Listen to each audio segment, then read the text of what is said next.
San Juan Capistrano is home to one of the 21 missions in California. And in this video, we're gonna go over what it's like to live in San Juan Capistrano.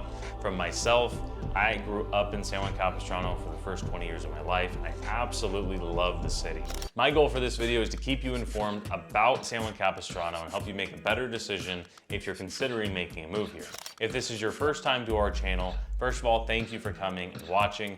My name is Christian Stubbs, and I am a team leader of a company called Onyx Homes, where we help people just like you every single day buy, sell, invest in Orange County. So whether you're looking to make a move in 2 days or in 2 years, we'd be more than happy to help you out when you are ready.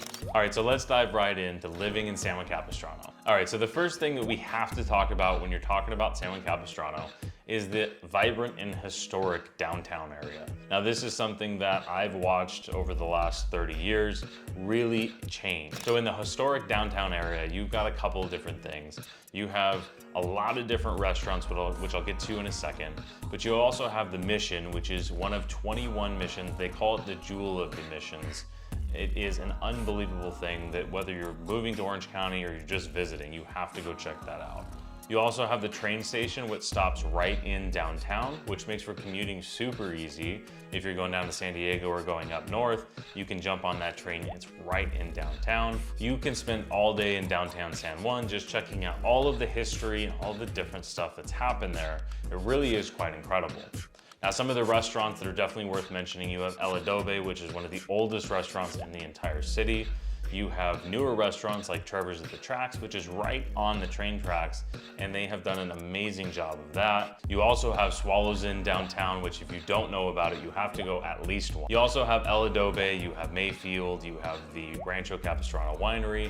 There's so many different things to do. They even took the movie theater that was so old and they renovated it, made it very cool. It really is just an unbelievable feeling downtown, and they're still doing more and more all the time. Now, I have to mention two of my favorites. You have Bloom, which is a new restaurant that has some unbelievable food. And then you have Heritage Barbecue, which if you want to stand in line for barbecue, Texas-style barbecue for a couple of hours, you can definitely go check that out. Make sure you go early because they sell out almost every single day at that game. You also have on the other side of the train tracks, you have the Los Rios district, which is one of the most interesting things you would really see in Orange County. And if you didn't know it was there, you wouldn't even really think to go see it. So you walk across the train tracks and you're in this little village of really, really old houses that have been turned into shops, a lot of them.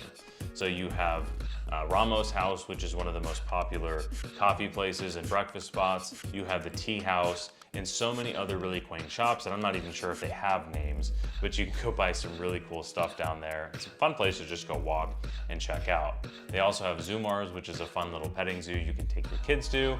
You can feed a llama and all that fun stuff as well too. You also have the Ecology Center, which is located just outside of downtown San Juan Capistrano, and this is a place like you're really not going to find anywhere else in Orange County. This is a really unique farm center that's located on an old equestrian property. They have community events for all ages, and they also do all kinds of stuff to help promote a healthy environment and a healthy community. So moving on from downtown and some of the things to do, let's talk about just the overall community of San Juan. So San Juan Capistrano has a really strong sense of community, which is really a common trend for Orange County in general. But San Juan Capistrano, you have a lot of people that have lived there their entire lives, or they've lived there for a very, very long time. It is a really small town population of only 35,000 people.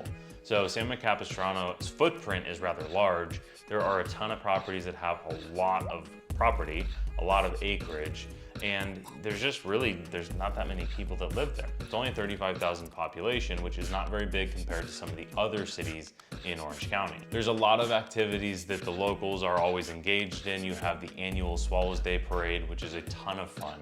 You have a lot of different farmers markets and all the historical stuff that is fun to go to every once in a while, even if you're a resident. History has really helped create a sense of community amongst people that live in San Juan Capistrano, just driven by the past and the history of the city itself. And really, people in San Juan Capistrano are really known for being really friendly and welcoming as well too, which always helps. Now, here's one of the reasons why I really enjoyed growing up in San Juan Capistrano and why I still like it, is its location is really nice. you are really as close as you could possibly be to a coastal city. If you look at the map of Orange County, zoom in down south, and you're gonna see that from San Clemente up to Dana Point, you really have a jet in for the harbor, which is what gets San Juan Capistrano so close to being a coastal city without paying that absurd premium that you get because you're in a coastal city. So you're really close to Dana Point, you're really close to San Clemente, and you can even jet over to Laguna Beach within about a 20-25 minute drive. Now, if you want to go to Newport, you're gonna hop on the freeway or you're gonna drive up PCH. It's gonna be a little bit longer drive, but I have always loved that I was being so close to Dana Point, so close to San Clemente. Another really interesting part about San Juan Capistrano is you have the Cleveland National Forest. So if you take the Ortega Highway, which goes out to Lake Elsinore, you're gonna drive through this, which is just an unbelievably beautiful drive. It is a 1-lane highway each way, so if you get car sick, you probably won't like it, but it really is something that's beautiful. I remember doing that growing up, and it was always really fun to look out the window and just see how beautiful it is. Because when you get stuck in Orange County, it's a lot of suburbia and not so much of your greenery and forest, and we just kind of forget that that's all right there. So it's always fun to go out there. You have Casper's Park, you have a lot of different places to go dirt bike riding or hiking and all kinds of different things. San Juan Capistrano is considered a very safe city as well too, with it being a smaller population and frankly a little bit older population. It's considered to be in the top 45 safest cities in the entire United States. There's way less property crime and there's way less violent crime than most other cities in California. Overall, San Juan Capistrano is a really safe city. However, there are definitely some areas that are safer than others. So depending on where you're looking, especially if you're looking to buy in San Juan Capistrano, I'd really reach out and figure out what is important to you and what areas you should be looking at. San Juan Capistrano does have a very strong police presence as well too. So wherever you're living, you're not too far away from patrols or anything else that's made to keep the city safe. San Juan Capistrano is really an incredible and a unique city. So this is a city where if you're looking for larger properties, and you don't need to live in Newport Beach or Laguna Beach doesn't really have large properties, but if you don't need to live in Newport Beach or Irvine, you can move down south to San Juan Capistrano and spend a tremendous amount less on your property or get way more homes. I hope this helps you a little bit with your decision to move to Orange County. If it does and you want to reach out to us, you can head over to our channel. Make sure you like this video and subscribe to the channel. You can click the button to talk to one of our local experts, or if you want to shop for homes for sale, you can go over to SoCalHomesForSale.com where you can see all the properties in all of Southern California, figure out where you want to go, and reach out when you're ready. Again, my name is Christian Stubbs, team leader here at Onyx Homes, and we'll see you again in the next video.